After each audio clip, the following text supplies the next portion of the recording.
Usted su tiempo, señor Mendoza. Adelante, 10 minutos.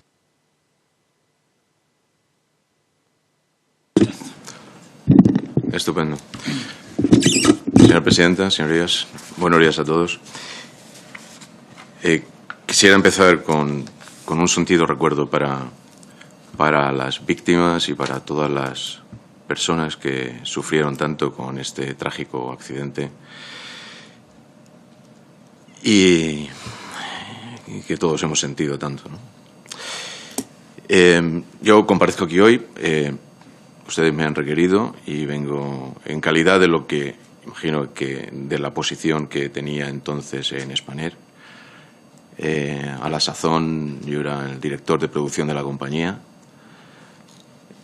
Digamos, desde el punto de vista organizativo, desde el punto de vista de seguridad, era el gerente responsable, de acuerdo con las definiciones de la normativa HAROPS entonces vigente.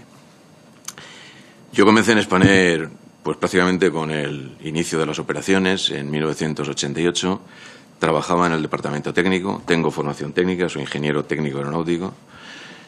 Trabajé en las distintas áreas del área de la división de mantenimiento, en ingeniería, en planificación, en calidad.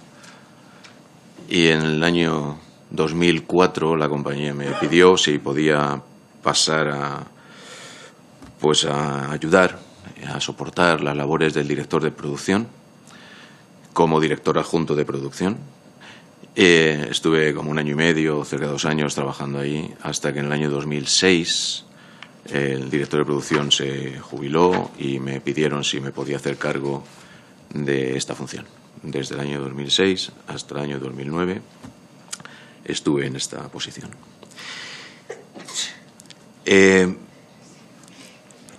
Como gerente responsable,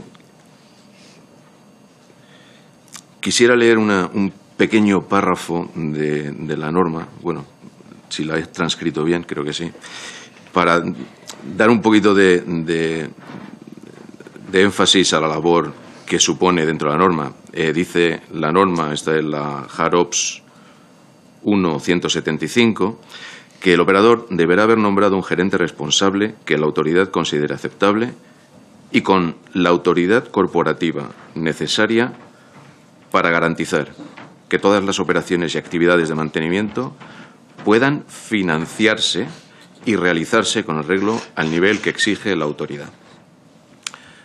Esto es, digamos que, la exigencia desde el punto de vista de seguridad, que es grande.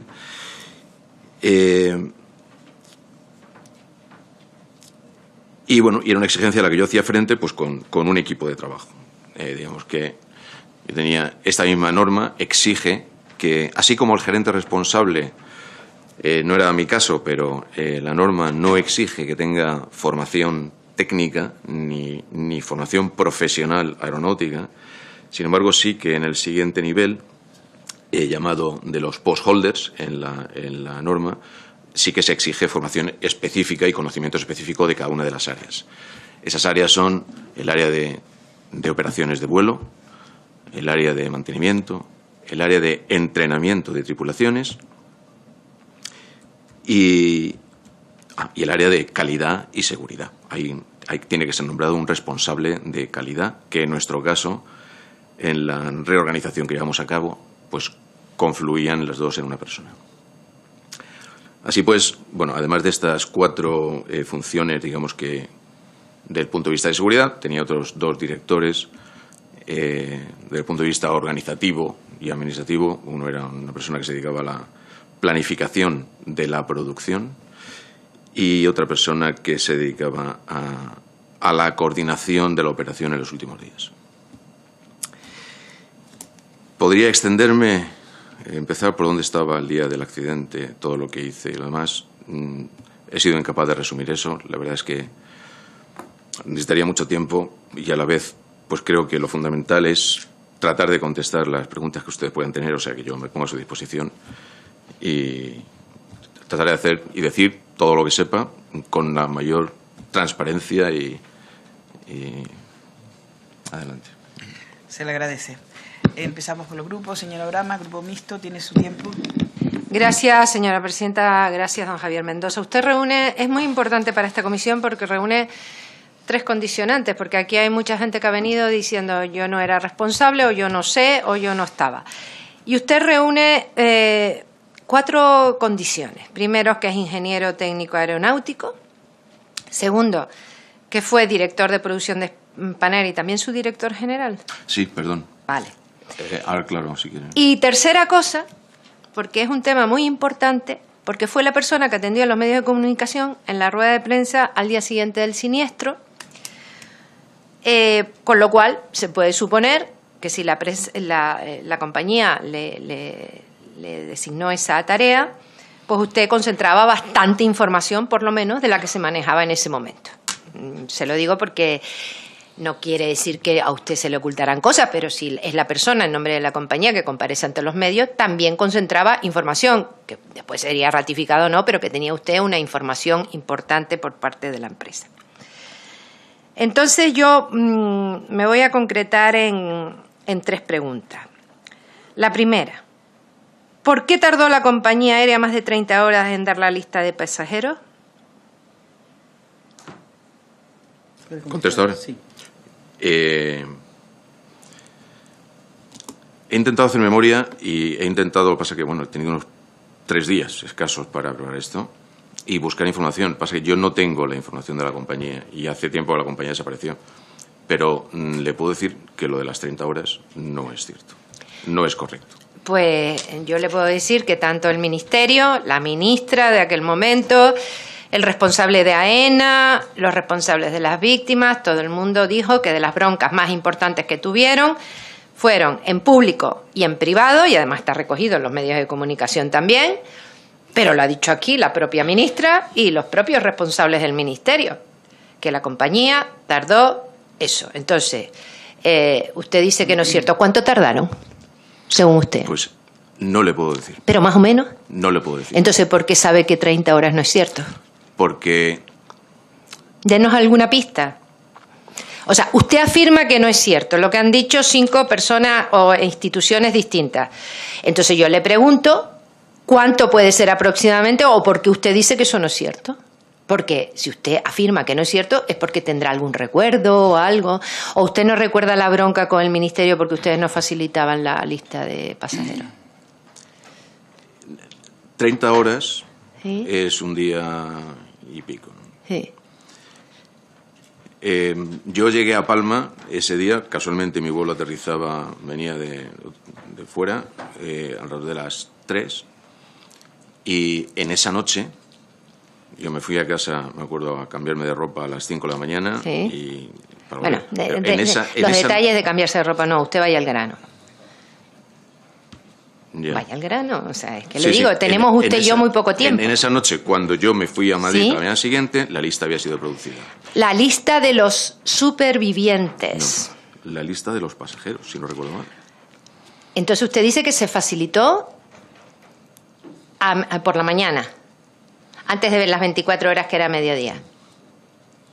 Creo Usted que sí. está afirmando eso. Estoy diciendo que creo que sí. Es que me gustaría tener la evidencia, pero no la tengo. Lo siento. Pues entonces usted no haga una afirmación, porque usted dice que eso no es cierto, lo de 30 horas.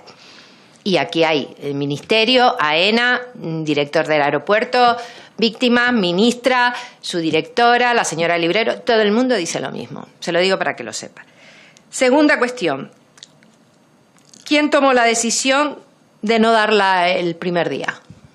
¿Y por qué? De no darla el primer día. Sí. Yo El creo accidente que, fue por la tarde, fue toda la tarde, toda la noche. ¿Quién tomó la decisión de no darla? La lista se dio. Al día siguiente. Usted acaba de afirmarlo con una diferencia de 12 horas, según usted y la ministra. Pero ¿quién dio la orden de no facilitar la lista esa tarde, noche o madrugada? No recuerdo que nadie diese una... ¿Quién era el responsable de dar la lista?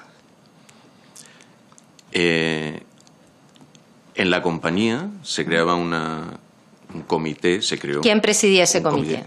Éramos 3 posibles presidentes. ¿Y quién fue el presidente aquel día? Pues en este día era uno de mis compañeros, no era yo. Vale. ¿Y al día siguiente usted? No, porque al día siguiente decidimos irnos a Madrid. Bien, pero que digo, ¿quién estaba al mando para tomar la decisión de tener la lista y no darla? Es que no recuerdo yo esa decisión que usted menciona. Bueno, de no si dar, usted, de no dar la como ver- lista, ¿cuál podría ser el interés de no dar la lista? Eso es lo que... La dificultad... Es que esa hubiera sido la tercera pregunta, ¿el por qué? La dificultad radica en compilar la lista, en confeccionarla, pero en darla o no darla una vez que esté disponible. O sea que... Lamentable, ¿no? Cómo está usted respondiendo. Sigo. ¿Existía en Spanair un protocolo de asistencia a las víctimas en caso de accidente? Sí. ¿Quién era el responsable de ese protocolo de atención a las víctimas? Eso estaba implícito en el plan de emergencia. ¿Pero quién era? El plan de emergencia tenía distintos apartados y había una persona que tenía, pues, el ¿Y quién Family era? Assistant. Pues no le puedo decir. No lo recuerda. Curioso. ¿Lo llegaron a poner en marcha? Sí. Automáticamente, después del accidente... ¿Y usted entonces no recuerda quién era el responsable cuando lo pusieron en marcha? Sigue sin recordarlo, después de decirme que lo pusieron en marcha. Se puso en marcha desde una mesa que era la... ¿Y quién era el comisión responsable de ese La persona dispositivo? responsable del Family Assistant Plan, pues es que no recuerdo Vale, quién era. Vale. Es Sí recuerda además, que se puso en marcha, más pero no posiblemente- quién era el que les informaba a ustedes Es que- de la atención a las víctimas ni que estaban ejecutando el protocolo. Vamos a dejar esa pregunta. ¿Quién gestionó el avión que se fletó desde el aeropuerto de Gran Canaria hacia Madrid con familiares? ¿Quién lo gestionó? Sí. Supongo que operaciones. ¿Qué criterio se siguió para determinar qué número de familiares viajaban por cada fallecido? No tengo ni idea. No lo lo sabe. sé. ¿Sabe cuánto tiempo tardó en llegar el avión? Tampoco. Lo siento. ¿Es cierto que la compañía quitó plazas del avión para dar a algunos políticos que iban a viajar en ese avión y por tanto ocuparían plazas que no podrían ocupar familiares? No lo recuerda. No, primera noticia. No, quitar plazas para políticos, no sé. No. Bueno. Usted hizo una declaración, está aquí, lo tengo, por si no lo recuerda, en los medios, Agencia F, está todo, dice el subdirector de Spanair, Javier Mendoza, ha garantizado hoy que la aerolínea está en condiciones de afrontar el pago de las indemnizaciones. Y dice además que las hará llegar cuanto antes a la familia y tal, y que no tienen problema de pagar inmediatamente las indemnizaciones, la propia compañía y tal. ¿Conoce usted la situación actual de las indemnizaciones de los familiares y supervivientes? Permítame un comentario sobre... Si quiere lo leo completo. No, lo que usted es que dijo, no. pues Iba a está decir entrecomillado. Que curiosamente ya, pero habría que buscar de dónde se entrecomilló, ¿no? Yo no creo, porque esto lo vi antes de ayer, revisando pues en la web, mirando, intentando hacer memoria, yo no creo que yo dijese que la compañía estaba en condiciones, aunque lo estaba, porque realmente lo que estaba en condiciones es que la compañía tenía una póliza de seguros que yo entiendo que tenía que haber cubierto o que cubre con suficiencia las indemnizaciones. Esto es lo que... O sea, usted me está diciendo que usted cree que no dijo eso. Dudo mucho que lo dijera, aunque... ¿Tiene dudas? No dudo de que yo no dijera eso. Vale, no, es que... Lo que le quería decir... No, es que se lo digo, porque como esto es la agencia F, y yo conozco cómo funciona la agencia F, esto, tal como lo cuenta en la nota, seguramente lo tendrá grabado la agencia F. Yo se lo pregunté por si usted quería matizar, porque como la presidenta le advirtió muy bien, en una comisión de investigación, mentir es delito penal. Entonces, era por si usted quería matizar, pero nada más, déjelo. Lo que le quería preguntar y mi no pregunta... me está diciendo que estoy mintiendo, ¿verdad? No, yo no. Yo le estaba diciendo por si usted quería matizar, nada más. Usted ha hecho una afirmación y se la respeto. Estoy terminando ya, señora presidenta. Yo le pregunté, que usted no me ha contestado, que si conoce usted la situación actual de las indemnizaciones de los familiares y supervivientes. Lo conozco por la prensa. Solamente. ¿Y quién cree usted que podría facilitarnos más información al respecto? Uy. Lo que yo he leído es que hay todavía víctimas que no han cobrado indemnización, o los familiares, y que hay una, entiendo, pues no sé si hay una causa legal. Déjelo, le estaba preguntando si usted tenía la información, pero si usted, su memoria está en función de lo de la prensa que ha leído hace unos días, de dossier de prensa, déjelo. Era por si tenía información que nos pudiera decir. Y la última, señora Presidenta, y le agradezco su benevolencia. Usted, precisamente en la publicación del 23 de agosto del 2008, que informa sobre la reunión que usted mantuvo con algunos familiares en el Hotel Auditorium, entrecomillan sus palabras que dicen: una sola causa no provoca nunca un accidente aéreo, son siempre una concatenación de causas.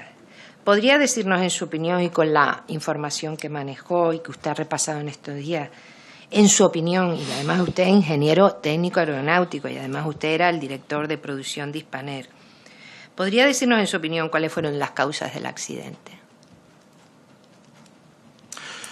Bueno. En su opinión. Sí. No le estoy preguntando ni el informe pericial ni el informe de la SIAC.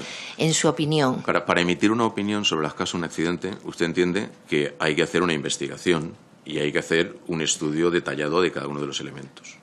Es decir, yo no voy a pretender aquí dar una opinión sobre un trabajo que 2 o 3 investigaciones paralelas han hecho durante años y han expuesto unas conclusiones en los informes.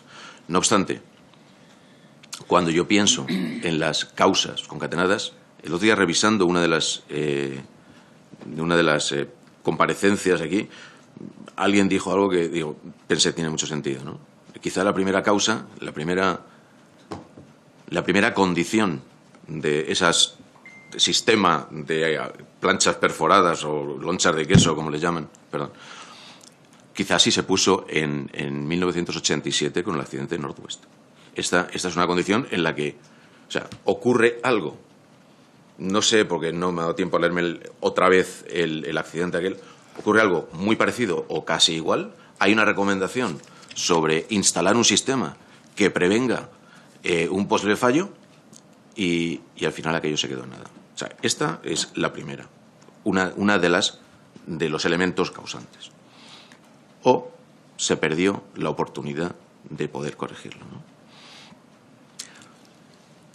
Después, lo del caso este de Mapjet, yo lo supe, digamos que a posteriori del accidente. Quizá hubiese sido una segunda causa de investigar aquello. Luego hay, como no, una falta de adherencia a los procedimientos.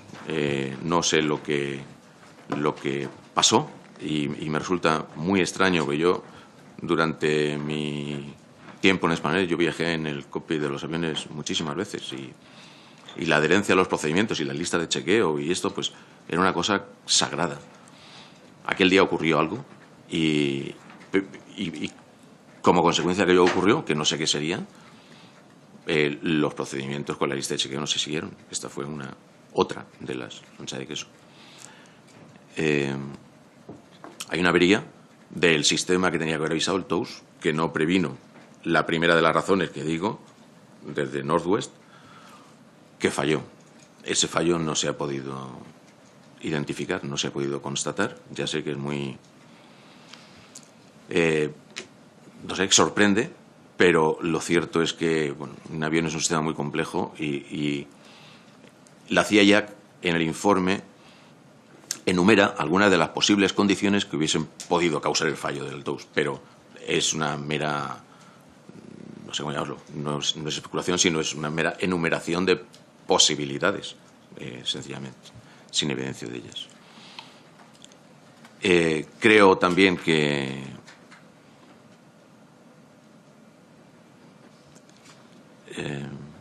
fallo del TOWS. Quizá, y revisando un poco el tema, yo diría que en la MEL faltaba una indicación. Faltaba una indicación porque el hecho de que de que el calentador de la sonda de temperatura funcionase anormalmente y el hecho de que se pudiese volar sin ese calentador de la sonda de temperatura tendría que haber estado acompañado de una nota. Ustedes, yo he visto por las comparecencias que han tenido mucho contacto ahora con el MEL, una nota, entre paréntesis, de operaciones, que dijese: tiene usted que comprobar que el que el TOUS funciona. ¿Por qué tiene un poquito de agua, por favor? Sí.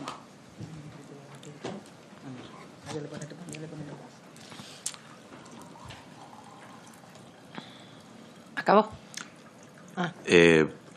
Bueno, estoy saltando la pata. Muchas gracias. Sí, básicamente estas, ¿no? A ver, si yo me pusiese a hacer una investigación con un equipo y con tiempo, posiblemente le diría a usted una lista más detallada y más sustanciada, ¿no? Pues muchas gracias, señor Mendoza. Y como veo que sigue en activo, debería usted mirarse, porque debería de preocuparse. Porque, mire, yo recuerdo cuando el atentado del 11M, recuerdo la televisión con quién estaba, recuerdo todo. Cuando el de las 11S, de las Torres Gemelas, recuerdo exactamente dónde estaba, con quiénes estaba y cómo fue todo. Y usted tiene unos lapsus muy importantes de un tema donde usted era una persona muy importante y no sabe y no recuerda. Yo de usted me lo miraba. Muchas gracias, señora presidenta. Gracias, señora Oramas, por el Grupo de Esquerra Republicana Catalana. Señor Olori, su tiempo. Sí, gracias. Bienvenido, Javier Mendoza, a esta comisión. Para nosotros no es fácil discernir ni el método ni la precisión en las preguntas, a pesar de que ya han pasado muchísimos comparecientes. Por una razón, porque presuponemos lo siguiente, que en la vida de una persona no hay nada más grave que un accidente de este tipo y que marca toda la vida y, por tanto, su memoria ha de ser muy importante. A nadie se le escapa que usted, supongo, los días siguientes a este grave accidente recopiló toda la información que afectase a su compañía, a la responsabilidad de su compañía, a usted mismo, su obligación. Y quiero precisar en una primera pregunta si tenía esta obligación. Si no me equivoco, usted era el responsable último del sistema de calidad y mantenimiento de la compañía. Y, por tanto, si usted era el responsable último del sistema de calidad y mantenimiento, la información que usted tuvo que recopilar sería interesante para esta comisión. ¿Es así? Yo no era el responsable, era el responsable último, era el gerente responsable del sistema de mantenimiento. Dentro de ese sistema había un responsable de calidad. Mi preocupación, lo que yo hice, no era recopilar la documentación y la información. Mi misión fue pedirle a cada uno de los responsables que pusiesen toda la información de ese avión y de la operación aparte, que era mi obligación. Así, los registros técnicos del avión, pues la dirección de mantenimiento los cogió y los puso aparte. Los registros de formación de pilotos, el responsable de formación de pilotos creó un dossier y una caja, porque hay una norma básica que es que, bueno, después de una cosa de estas, que nadie tenga la tentación de alterar nada, y por eso es el tema de segregarlos y ponerlos digamos que en un sitio seguro. Y de hecho, prácticamente, bueno, mi primer paso también fue pues informar a la CIEJAC y ellos enseguida vinieron, no recuerdo en qué momento, en qué día, pero fue lo primero que pidieron y se puso a disposición de ellos, desde luego. Entonces, sí, recopilar la información, yo no lo hice, hice que se hiciera. Toda esa información se puso a disposición de la CIEJAC y a disposición pues del juez, supongo, cuando lo pidiera. Usted sabe que se solicitó por parte de la asociación su imputación. Sí. No me pasa por la cabeza que si hay una posible imputación, usted no recopile la información para asegurar, en su caso, la falta de responsabilidad en el tema. Usted no lo hizo. No recopiló ninguna información en aquel momento para asegurar que el canal que usted era responsable en el mantenimiento no tenía ningún problema. Se había actuado adecuadamente. No hizo usted nada. ¿Se refiere usted a duplicar la información para guardarme una copia? Bueno, no. como mínimo, en aquel momento, usted y el abogado que tendría que tener derecho poder introducir aquella información que le exonerase. No hizo nada de esto. Bueno, había un abogado o un equipo de abogados trabajando para la compañía. Esto sí, ellos fueron los que recopilaron. Sí. ¿Y usted habló con ellos o no? Sí, sí. Por tanto, Perdón. debe recordar que se dijo en aquel momento, qué información había, en la medida no solo que el tema era gravísimo, sino que también podía ser grave para usted. Por tanto, yo, una situación como esta, difícilmente, incluso a lo mejor tendría alguna nota, alguna situación a la cual poder recurrir 10 años después. Hombre, a ver. No, o sea, nada. Hombre, a ver, mire usted... No, es para asegurar sí. si vale la pena las preguntas o no, porque si no hay información, para mí no será relevante. Una situación así, donde fallecen tantas personas, donde yo soy el responsable del sistema de operaciones de la compañía, por supuesto eso produce una cierta intranquilidad. Ahora bien, dicho eso, lo que yo creo es que ahí pues tienes que jugar un poco con tu conciencia y con la historia de lo que has hecho. Desde mi punto de vista, que creo que es el punto de vista de las normas de seguridad, mi labor era asegurar que los mecánicos, es más, si hilo un poco fino, asegurar que los recursos para que los mecánicos se pudiesen formar estaban disponibles. No solamente eso, sino que tenía un apoderamiento de la compañía por si acaso el director financiero le pudiera poner alguna pega, que nunca la puso, pero un apoderamiento para yo poder disponer de esos recursos. Un apoderamiento, un poder notarial sobre los recursos de la compañía. Esto que era mi función. Mi función era la de formar y asegurar que los pilotos estaban formados, que todos ellos tenían toda la formación inicial y recurrente. Asegurar que los recursos estaban allí. Periódicamente, lo mismo con el tema de la operación en vuelo y los procedimientos. Periódicamente yo me sentaba con mi equipo. Para asegurar todo eso, digamos que yo tenía 2 canales, 3. Uno es un proceso de auditoría interna. Había un equipo, una dirección de calidad y de seguridad. Perdone, esto es muy general, ya me parece bien, pero el caso concreto es, de todas estas instrucciones que usted ahora me explica, que era su obligación, de las auditorías oportunas, ¿no se entró, en este caso concreto, se ha hecho bien? ¿En este caso concreto se ha reproducido aquello que yo propuse que se hiciese? Para mí esto es lo oportuno. No si yo lo mandé, sino se ha ejecutado. Lo digo porque si hay memoria en esto, tengo algunas preguntas para intentar ver si esto es así. ¿Le parece que hagamos esto? A ver si adelante, no. Si avanzamos. A ver, mire, usted ha hablado, y es recurrente, el caso de Detroit en agosto de 1987. En aquella ocasión, el fabricante del avión, se nos ha dicho, emitió un documento recomendando a todas las compañías aéreas que operaban con aviones de la familia MD-80 que el TOWS o alarma de mala configuración de despegue se comprobara antes de cada vuelo. Parece que en España esa comprobación se redujo a hacerla solo en el primer vuelo del día. En este caso hubo más de un vuelo. ¿Usted conocía esta circunstancia? Si no la conocía, investigó en aquel momento para si esto se había hecho adecuadamente. ¿Fue avisado por la DGAC o por la CIAC sobre esta cuestión? En el momento del accidente no conocía esa circunstancia. A posteriori conocí la comunicación. Esa comunicación, si es la Service Letter, creo que era. No, era un All Operator Wire. Era una comunicación que hacía McDonnell Douglas entonces, no Boeing. La busqué. La fecha creo que era un tiempo en el 87. En el 87 España no existía. Pero estuve buscándola más. Estuve buscándola en SAS por ver si ellos habían tenido. Y tampoco estaba allí. Aquella comunicación parece que fue destinada a operadores americanos. Me ha dicho después, sí, investigué. Y claro, cuando la vimos, bueno, pues lo pusimos en marcha. Cuando la vimos después del accidente, automáticamente se cambió la lista de chequeo para hacerlo antes de cada vuelo, que era lo que aquella comunicación creo que decía.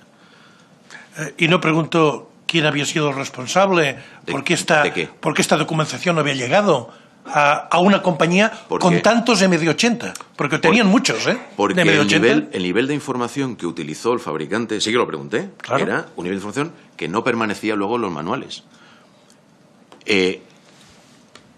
Los fabricantes emiten comunicaciones a veces pues que son solamente de momento y luego otras que incorporan a los manuales, que eran service letters, creo recordar. Claro, si esa comunicación se hubiese incorporado al manual, hubiésemos tenido conocimiento de ello, claro que sí. Pero no fue así. Era un all operator wire. A ver, ¿cómo participó Spanair en el proceso de investigación oficial a cabo con la CIAC? ¿Nombraron alguna persona que coordinase las relaciones con la CIAC, que pudiera atender sus peticiones? Sí. ¿Quién fue? El jefe de seguridad en vuelo. ¿Cuál es su nombre? Juanjo Albarracín. Juanjo Albarracín. O sea, esta persona... comandante de la compañía, formado en investigación de accidentes. Atendía a CIAC. Fue el que coordinó todo con ellos. ¿Con usted en concreto, CIAC habló directamente? Al principio algo más, luego menos. ¿Qué persona de CIAC recuerda Soto. que fue? Señor Soto. Señor Soto. Vale. El informe publicado en el 2011, la CIAC hace 3 recomendaciones a Spanair. Una, sobre la mejora de los procedimientos en cabina en lo referente a las comprobaciones críticas. Otra, para que revisaran los procesos de mantenimiento. Y otra, para que Spanair asegurara el seguimiento efectivo de las medidas correctoras que hacía el Departamento de Mantenimiento. ¿Cómo se enteró la compañía de estas recomendaciones? ¿Qué hicieron al respecto? Bueno, yo dejé la compañía en el año 2009. En el 2011 no estaba allí. No le puedo decir lo que se hizo en ese momento. Por tanto, usted tampoco sabe qué se hizo de la documentación de Spanair. ¿Quién se hizo cargo? Si está en algún archivo. La documentación de Spanair pues debe de estar en algún sitio, ¿no? En algún sitio sí está bien, ¿no? A ver, la CIAC debe de tener, si no todo, casi todo. Si no todo, casi todo, porque ellos se llevaron toda la información prácticamente. Me acuerdo que les preparamos dosieres de los pilotos, dosieres de todo. O sea, el lugar oficial donde tiene que estar es allí. Y supongo que el bufete que nos asistió, pues también tiene, porque tuvieron que revisar muchas cosas, supongo. ¿Qué bufete era? ¿No se acuerdan? DAC. ¿DAC? ¿DAC? DAC, Dinamarca. DAC. Alemania, Cataluña. Muy bien. Una última. Una cosa que me llamó la atención por parte de Javier Martínez Velasco, que era presidente de SEPLA hasta 2009, es que en su intervención nos dijo que la mañana del siniestro habían publicado Spanair una nota de prensa que retiraron poco después de saltar la noticia del accidente, en la que llamaban la atención sobre el caos organizativo que vivía la compañía en aquellos días y que redundaba en presiones al personal de mantenimiento y tripulaciones. Nos dijo esto. ¿Qué tiene que decir al respecto? ¿Alguna vez, déjeme acabar, alguna vez recibió alguna queja en este sentido sobre presiones a sus trabajadores o falta de organización? Bueno, quejas no en el sentido, pero permítame matizar que Spanair no publicó ninguna nota de prensa. Creo, después de haber oído la comparecencia de este señor, no me acuerdo cómo se llama, del presidente Javier Martínez. Él se refería a una nota colgada en la página web de SEPLA, producida por el delegado SEPLA en Spanair. O sea, el delegado de SEPLA en Spanair produjo una nota que la publicó en la página web de SEPLA. Pero Spanair no tenía nada que ver con eso. El contenido de la nota lo conocí cuando se retiró. Y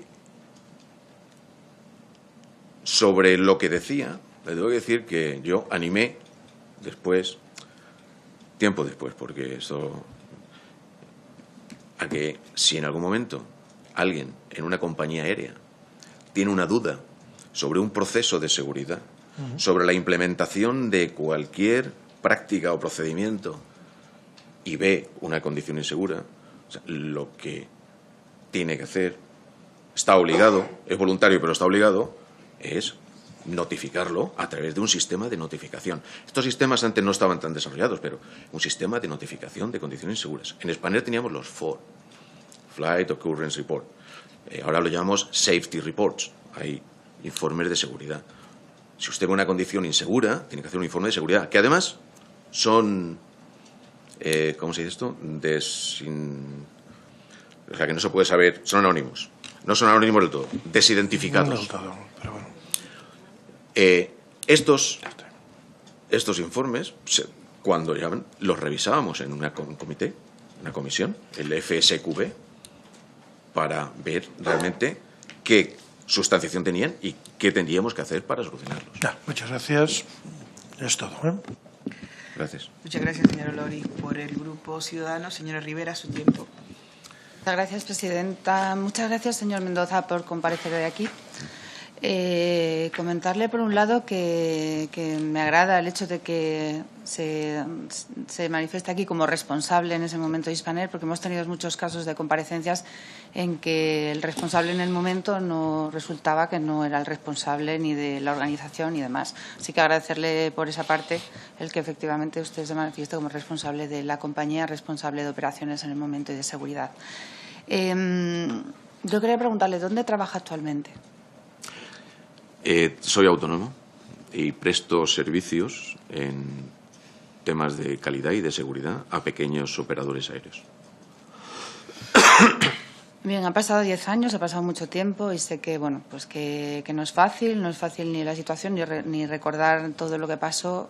No es fácil sobre todo para las víctimas que están siguiendo en la comisión estos días. Y bueno, yo quería preguntarle, en su opinión, como responsable en aquel momento en Spanair, ¿qué fue lo que falló?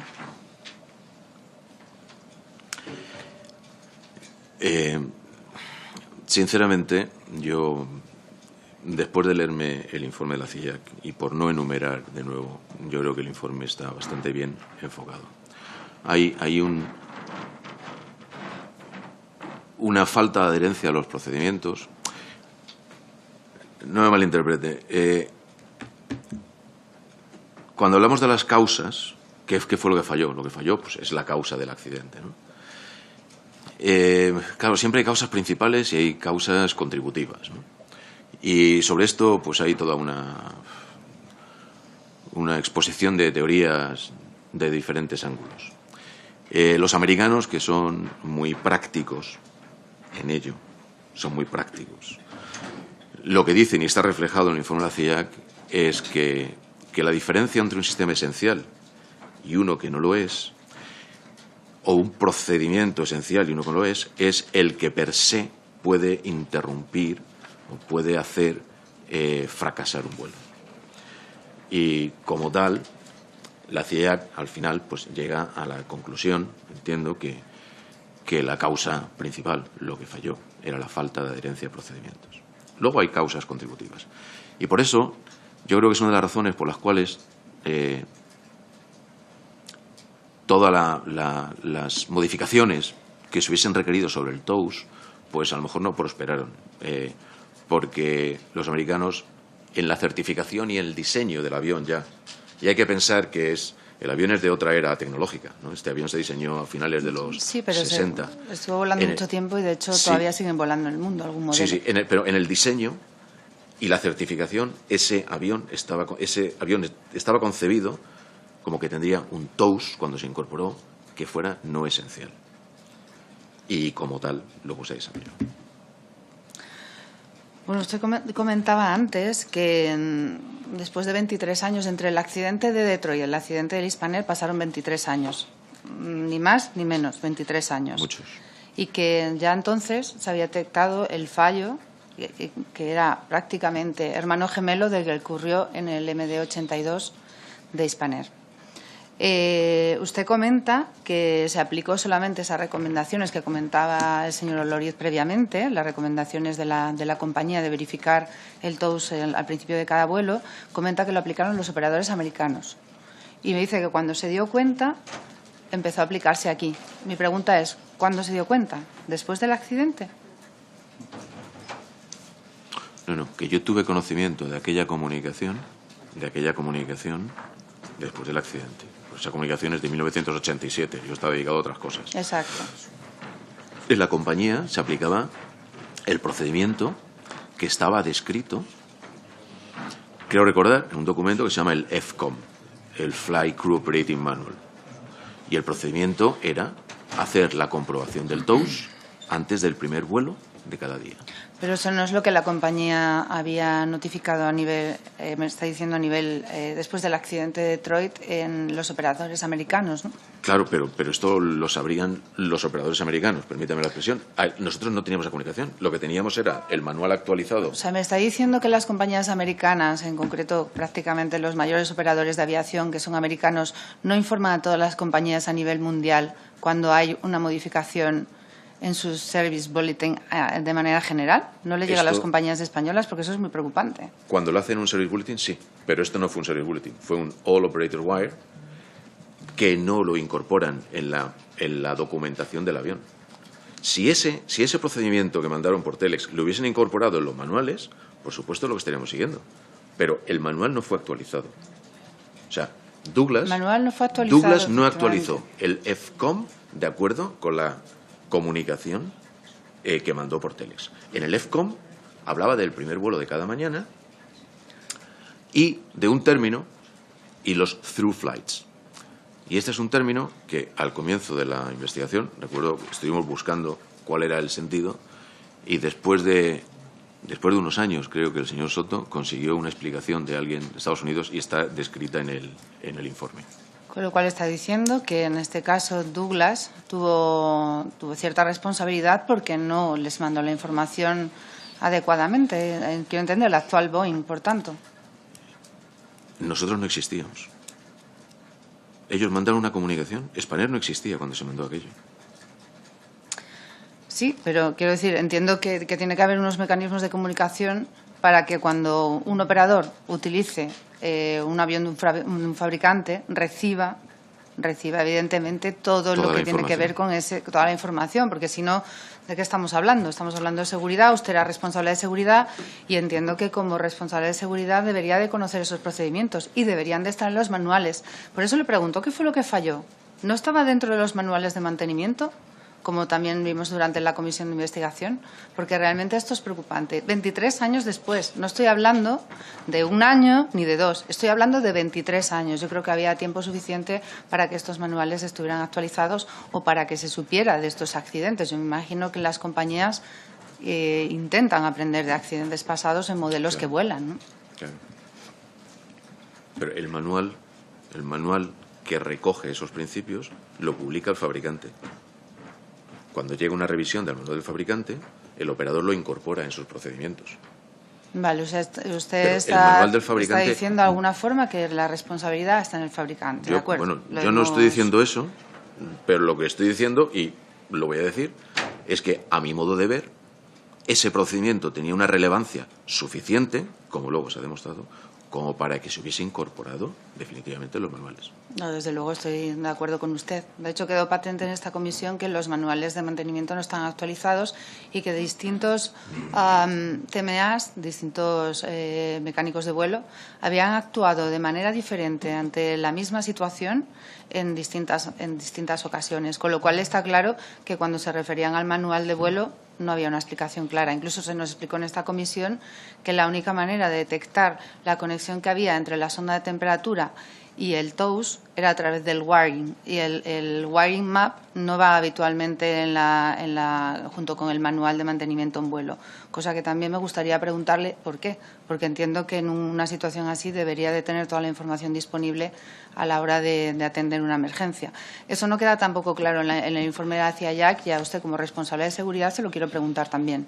¿Qué explicación me da de todo esto? Permítame, porque estamos cruzando cosas, o sea, estábamos hablando del FCOM y de la comunicación de Boeing, que es una comunicación de operación, de cuándo hay que comprobar el TOWS.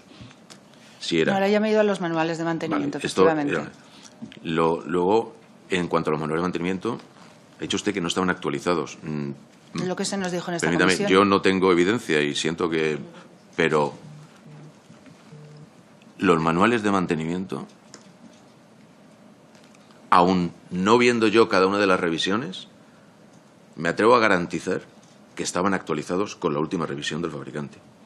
Es más, se estuvo comprobando por casi todos los investigadores.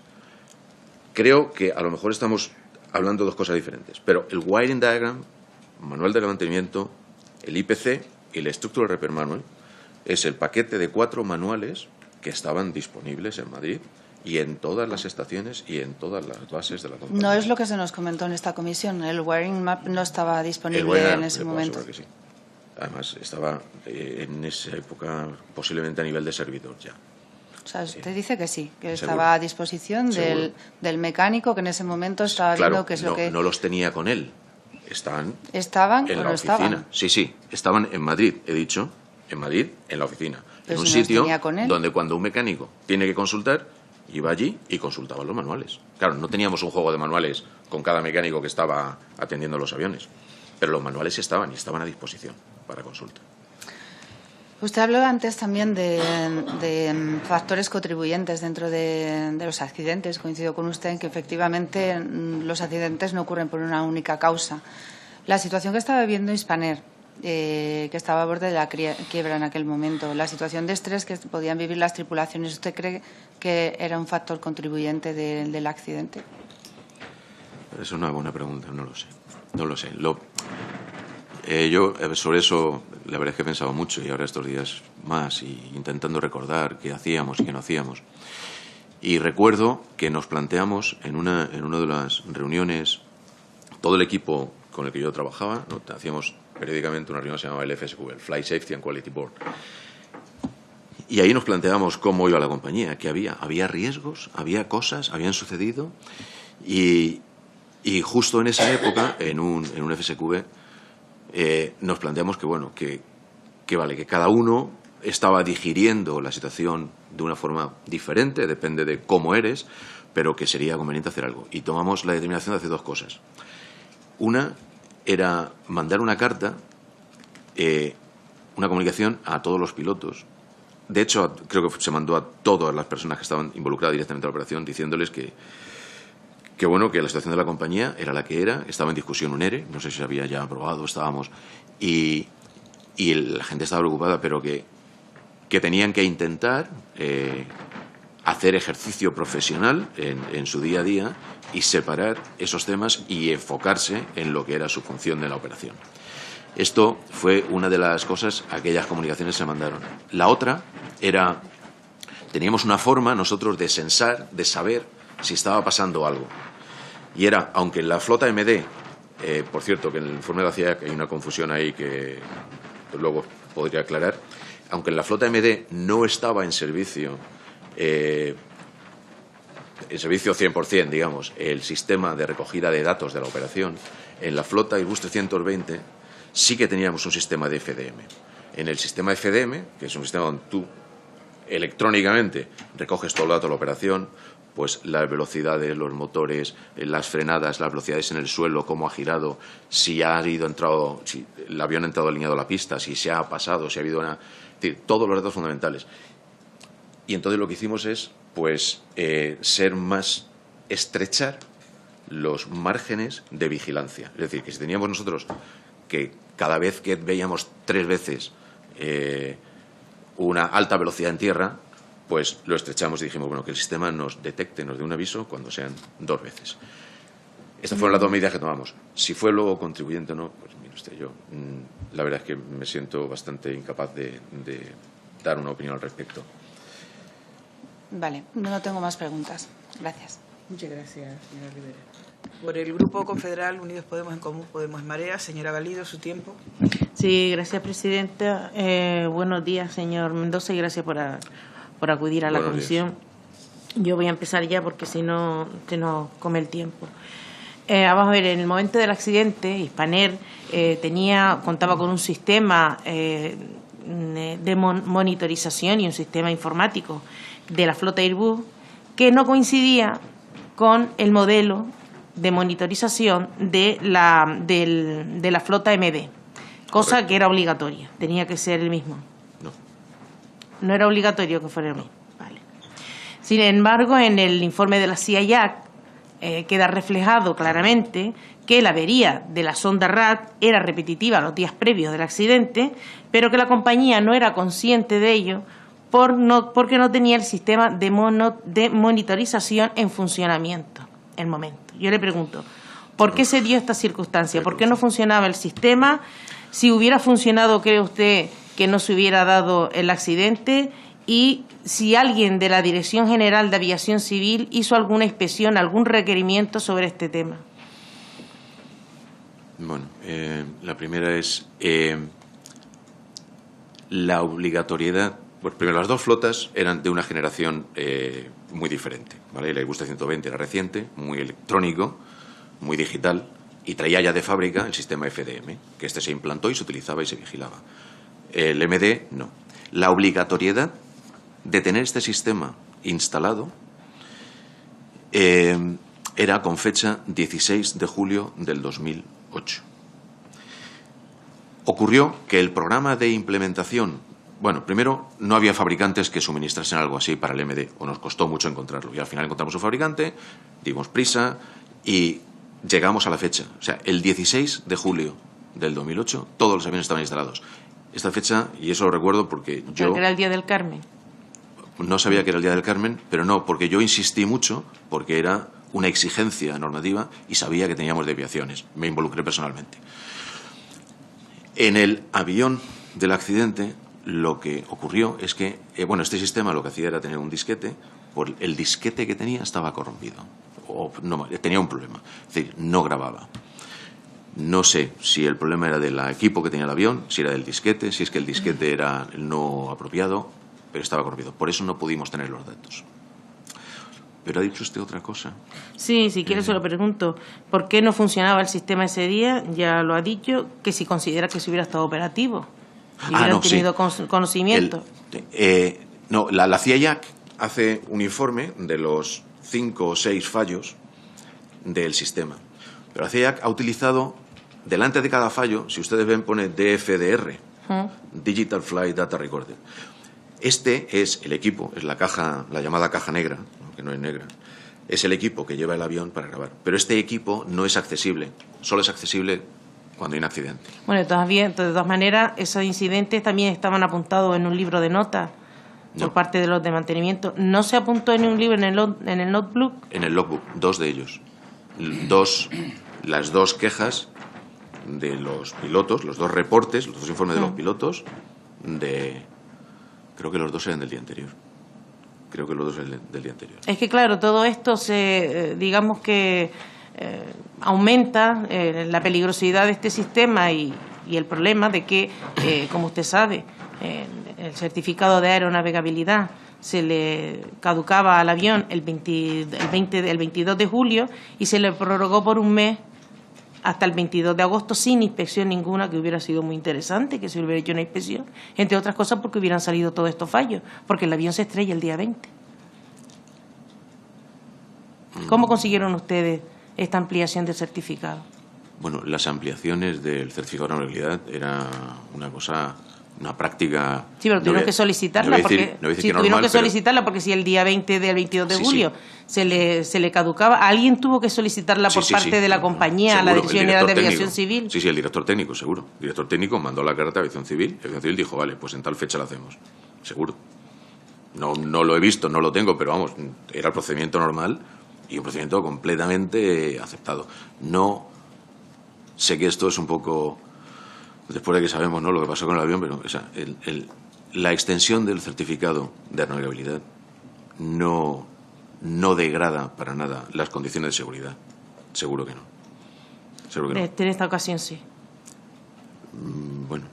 De todas maneras, el informe del órgano pericial colegiado, una de las cosas que dice es que si después de esos 2, digamos, habiendo esos 6 fallos, esos 6, digamos, fallos repetitivos que se hicieron los días anteriores, aunque solamente se notificaran 2, los técnicos de mantenimiento pertenecen a la empresa, yo creo que se sabría dentro de la empresa, aunque solo se notificaran 2 en el notebook, dice el órgano pericial colegiado que lo más sensato, además no habiendo estado ese mismo fallo recogido en la MEL, que lo más sensato hubiera sido, y además estando con una prórroga de un mes, lo más sensato hubiera sido de parar el avión, haber hecho la parada y haber el equipo del Departamento de Ingeniería que hubiera hecho la investigación de por qué se daba ese fallo. No he leído el informe del órgano pericial, no he tenido, pero a ver. ¿Por qué no tomaron la decisión de pasarlo por el Departamento de Ingeniería? Habiendo usted dicho anteriormente de que le mandó una carta a las tripulaciones diciendo que la seguridad pone por delante de todo. Sí. Recordando que en estos momentos de inquietud social o laboral, pues que se focalizasen, ¿no? Sí. Pero bueno, si usted exige eso a los equipos, a las tripulaciones, esa responsabilidad también tiene que tenerla. Le hago pues la misma pregunta: ¿cómo no tomaron esa decisión de parar el avión durante ese mes de prórroga? La opción de parar el avión estaba allí. Esto es otra de las cosas. Había un avión de stand-by, había un avión de repuesto. Estos aviones, digamos que pero el problema, el que se estrelló fue el vuelo JK5022. Entonces, vamos a seguir porque si no nos enredamos en esta y ya está. Usted está diciendo que no se tomó la decisión, pero murieron 154 personas. Ya lo sé. Durante la comparecencia del señor Torroba nos explicó que en la base de Madrid no había ningún jefe de base ese día, pero que sí lo había en otras partes de España. Mi pregunta es, ¿podría decirnos qué persona fue la responsable ese día, el máximo responsable de mantenimiento ese día en el aeropuerto? El jefe de turno que había era, lo sé del informe, el señor Viñuelas, ¿no? Era el jefe de turno. El señor Viñuelas. Es que no se acordaba el señor Torroba a quién tenía que darle, a quién debía, a quién se sometía ese día. Yo, por el informe, el responsable del turno, el que estaba coordinador del turno, era el señor Viñuelas. Torroba no sé si estaba allí o estaba de vacaciones, no sé. No, estaba allí ese día. ¿Estaba allí ese día? Sí, según él sí. Bueno, pero... ¿El señor Torroba era el máximo responsable? El señor Torroba era el jefe de mantenimiento de Madrid, ¿no? Y él organizaba, ¿qué responsabilidad tenía? Organizar los turnos, asegurar que en cada turno, cuando viniese un avión, había un mecánico para atenderlo, asegurar que si te estaba falto de repuestos, pues pedir los repuestos y que estuviesen recibidos, asegurar... O sea, no era una cuestión meramente organizativa la de él, porque según dijo la que era una cuestión organizativa o administrativa. Podemos llamarlo organizativa, pero claro, pero que tiene su enjundia y tiene su importancia, mucha. O sea, tengo que asegurar que con la plantilla que tengo, que todos los días, a la hora que viene un vuelo, que siempre haya alguien, ¿no? Y por lo tanto, a lo mejor tengo que dar vacaciones, o quitar vacaciones, o cambiar días libres, organizar, o no sé. Bueno, cambio de tercio. Respecto a las voces de cabina que están publicadas, que se publicaron en aquellos momentos en varios medios y todavía hoy están, las de cabina, ¿qué hicieron ustedes? Lo del voice recorder. La voz, sí. Entonces, ¿qué hicieron cuando se filtraron? ¿Alguna vez supieron de dónde provenían estas grabaciones, estas filtraciones? ¿O qué opinión le merece del hecho? No sé.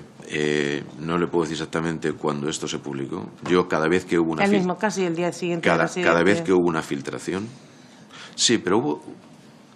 Bueno, hubieron varias. Hubieron desde la torre, pero hubieron de la misma cabina. Yo cada vez que hubo una filtración, lo que hice fue llamar al señor Soto y decirle que... Porque hubo varias filtraciones del proceso de investigación, ¿no? Y decirle que, oye, que aquí está ocurriendo algo, no se puede trabajar así, ¿no?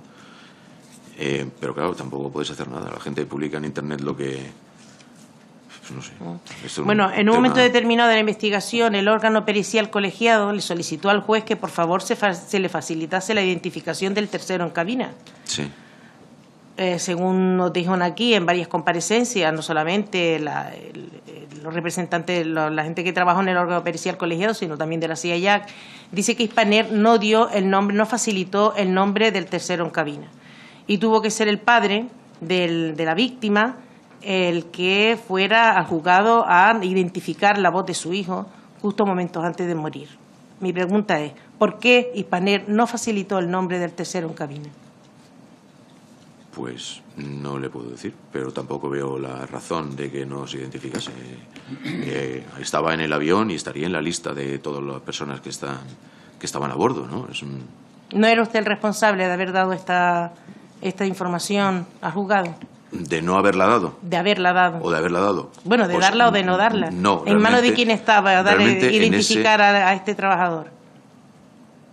Pues supongo que en la CIEJAC, ¿no? La Comisión de Investigación. No. Era un trabajador de Hispaner. Se le preguntó a Hispaner. Hispaner no dio esa información. Mi pregunta es, ¿en manos de quién? ¿Cuál era el responsable? ¿De quién era el responsable de dar esta información y por qué no se dio?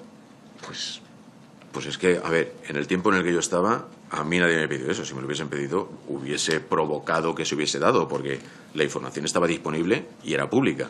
O sea, que ¿esto qué problema puede tener? Pero yo no tengo conciencia de que se nos requiriese aquello y mucho menos de que me hubiese llegado a mí el requerimiento. Cuando sacan la lista, entonces, ¿por qué no aparece el nombre de esa tercera persona en la lista? ¿No está en la lista de pasajeros?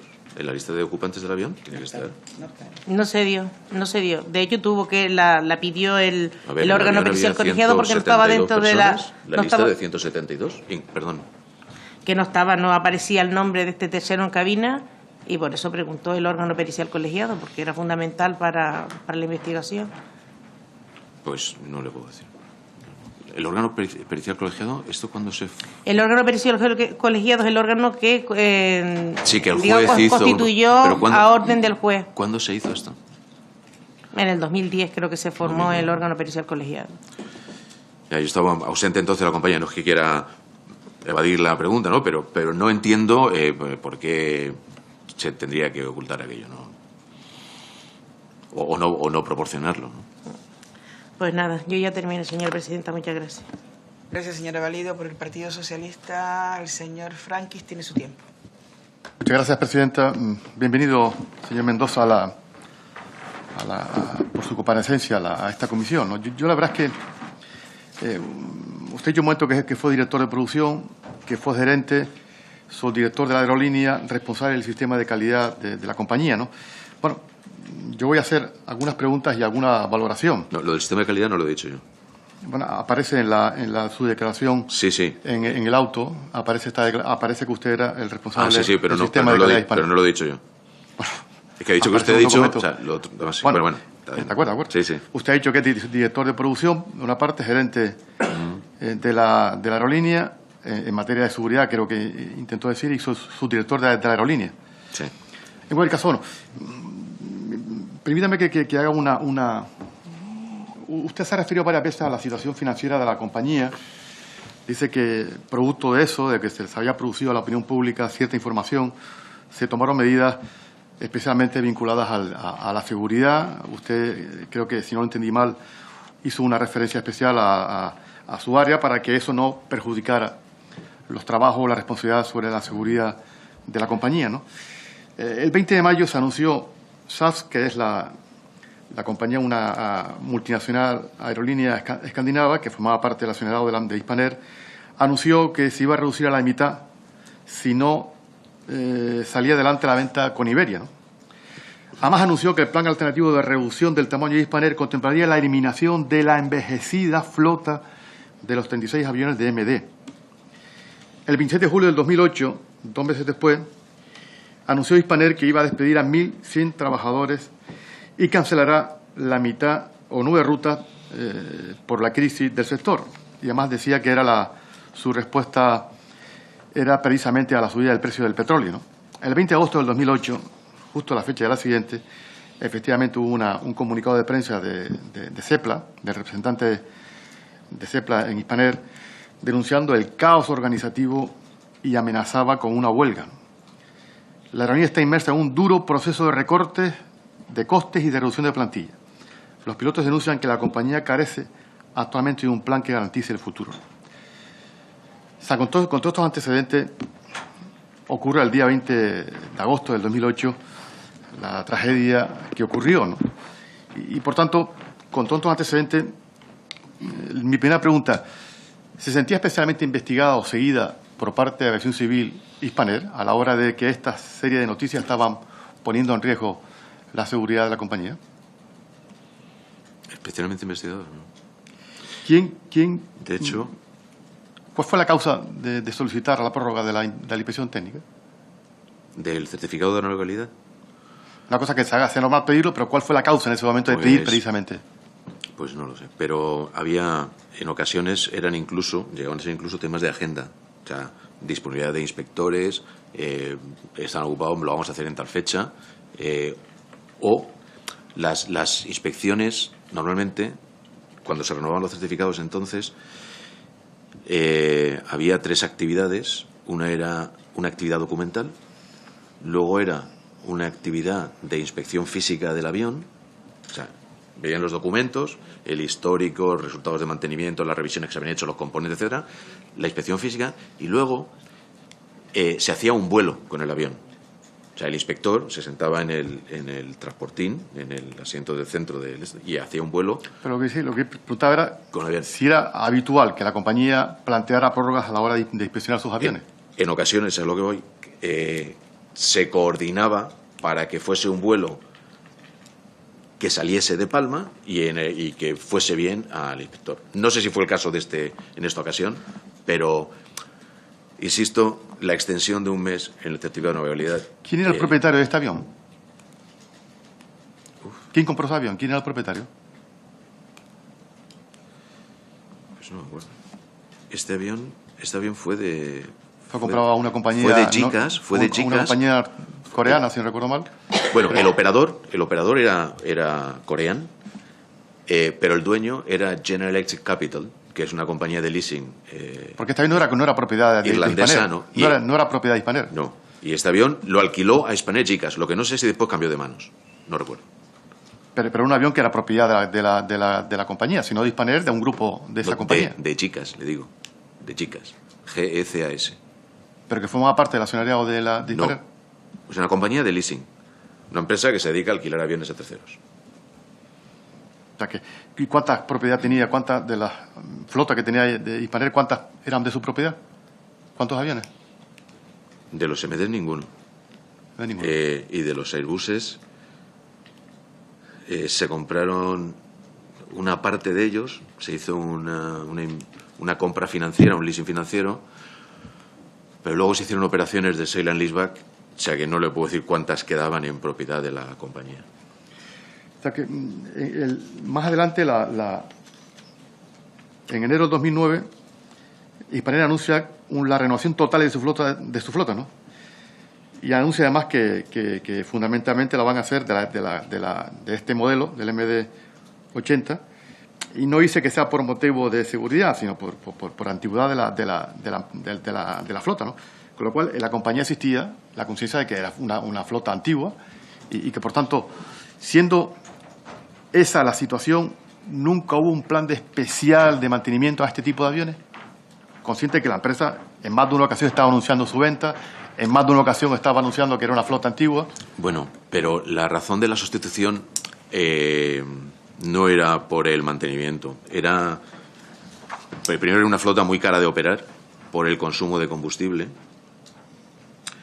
Y luego una flota que estaba condenada a dejar de operar en unos años en Europa por el tema de ruidos. Este avión estaba certificado Stage 3, pero las exigencias de ruidos de muchos aeropuertos europeos habían reducido. Y entonces estaban reduciendo el margen de tiempo en el cual tú podías tomar, ¿no? Para que no molestas el ruido pues, a los vecinos que están durmiendo. Pero sobre todo es un tema de coste de operación. La ministra en su comparecencia, no voy a referirme a la lista de pasajeros porque ya lo han comentado distintos compañeros y no simplemente, sino lamentar el hecho, no sé cuántas horas se pasaron para hacer pública la lista de pasajeros, pero lo que sí es evidente, que eso fue un trauma más que causó a las víctimas. Pero si me permite, hay dos temas con los que me voy un poco insatisfecho. Uno es porque no recuerdo, y el otro es lo que me ha preguntado aquí sobre el tema de quién atendía a las familias y quién era el responsable. La verdad es que no recuerdo cómo la organización, no recuerdo los nombres, pero yo me comprometo a buscar y rebuscar y llamar a la gente y darles a ustedes Vamos, seré capaz de dar incluso, espero, una aproximación en la hora en la que se hizo en la que se hizo disponible la lista. No, esto lo decía esa comparecencia de la ministra, porque también en esa comparecencia dijo que había informado en sede parlamentaria cuando compareció a las pocas días después del accidente que Hispaner se había planteado sustituir el avión, ¿no? Anunció en sede parlamentaria que ustedes, la empresa desmintió inmediatamente, ¿no? ¿Cómo? Perdón. Que la empresa desmintió inmediatamente diciendo que se habían planteado sustituir el avión. Ah. A las pocas horas se filtra, como aquí ya se conoce, la grabación donde se decía con claridad, se sabía con claridad que se llegó a plantear la posibilidad del cambio de avión, ¿no? ¿Por qué por parte de la compañía se dijo que era falso lo que había dicho la ministra en sede parlamentaria, obligándole a rectificar pocas horas después? Porque lo que está claro es que una rectificación o denunciar que era una falsedad lo que se había dicho en un momento complejo de la crisis que se estaba produciendo, era un momento para la compañía de que a pocas horas tuviera que renunciar y decir que se había producido, de que cualquier información que salía de la compañía en ese momento era una información poco creíble, ¿no? Porque se había reconocido que lo que había dicho hace algunas horas atrás era absolutamente falso. La compañía reconoció que se había estudiado la posibilidad de modificar el avión. Digo, ¿por qué se produce sustituirlo? ¿Sí? Bueno, ¿por qué la compañía...? Yo no creo ni siquiera que la compañía, en Palma, en la dirección, o sea, se interviniese en aquello. El avión de stand-by estaba disponible en Madrid para... No, lo que pregunto es como directivo, ¿por qué la compañía... porque la compañía... dijo públicamente, diciendo que lo que había dicho la ministra en sede parlamentaria era falso. Mi rol en la compañía era fundamentalmente operacional y técnico, y la verdad es que había otras personas que se dedicaban a la comunicación exterior, que en los vídeos que hay en Internet pueden ustedes ver. Yo no participé en aquello. El avión estaba disponible, se podía usar, se puso a disposición del comandante, y posiblemente porque pensaron que la solución alternativa era menos gravosa para el pasaje, decidieron no cambiarlo. Bueno, aquí se ha hablado mucho durante la comisión la falta de configuración del avión a la hora de despegar, ¿no? Y hemos tratado mucho ese asunto, ¿no? ¿Usted cree que esa falta de configuración estaba motivada por la presión que sufrieron los pilotos? Si es afirmativo, ¿la empresa colaboró en la presión a los pilotos?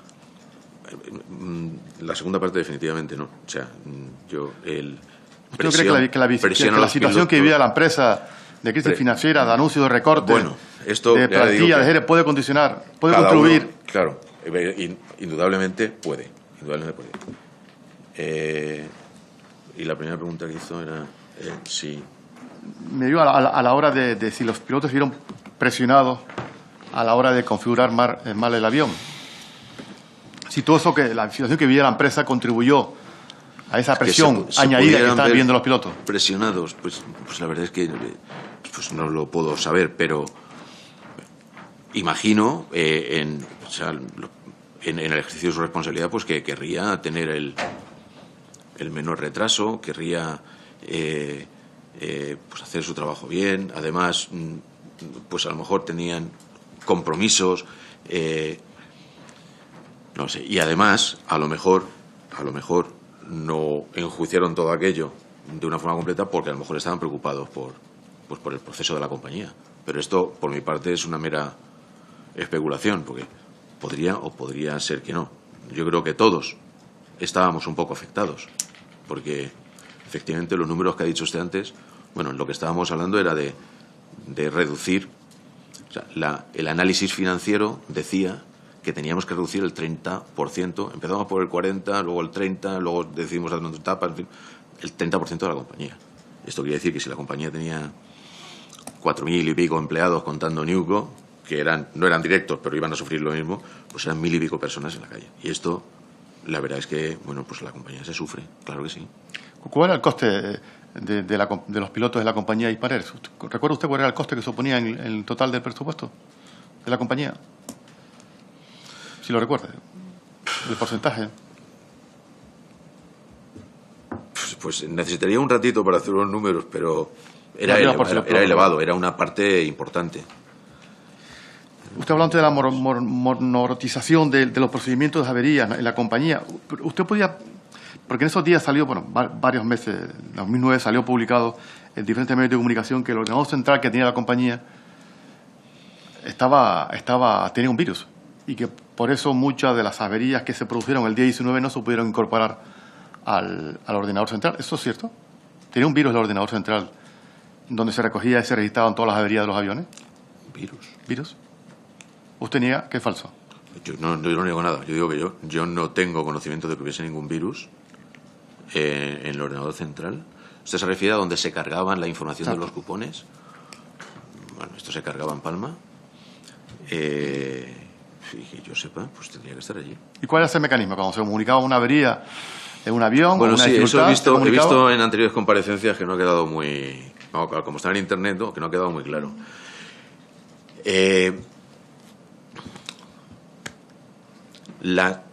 Cada uno de los cupones del libro se cargaban en un sistema informático.